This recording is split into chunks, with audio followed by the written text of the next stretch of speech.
Encoding a trauma. As we move through life, the way we experience the world around us is through our senses. We use what we hear, what we see, what we smell, what we touch, and what we taste to develop our perceptions, observations, inferences, and reactions to everything we interact with. As this takes place, our brain is engaged in an incredibly compelling manner while we use all of our senses. When we have an experience, the brain will encode the information as traumatic when 4 conditions are met: event, meaning, landscape, and inescapability. These are the foundations by which a series of chemical reactions take place within our bodies and our brains that help us to encode, handle, and weather a traumatic experience. To use an example, let's say your body experiences a physical event that belies the onset of trauma. The moment the trauma starts, a 100 Hz high-frequency incoming gamma wave is generated by the trauma. In your brain, the excitatory neurotransmitter glutamate is released and excites pathways in the limbic system,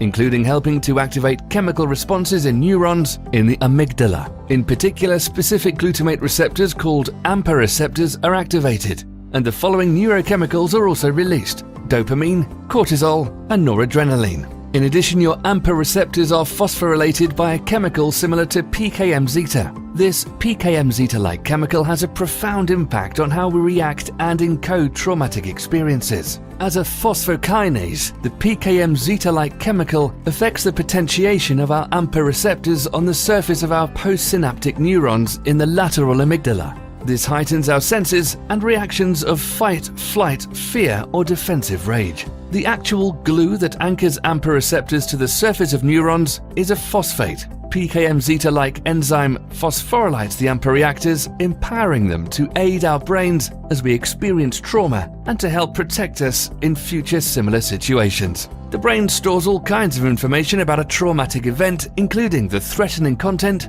associated content, and context. It includes storage of cognitive, autonomic, somatosensory, and emotional aspects of the experience. This allows our bodies, when pitted within similar traumatic situations again, to assess and make decisions based on how to avoid these situations before we suffer a trauma again, or to be prepared to fight it or escape from it if we need to.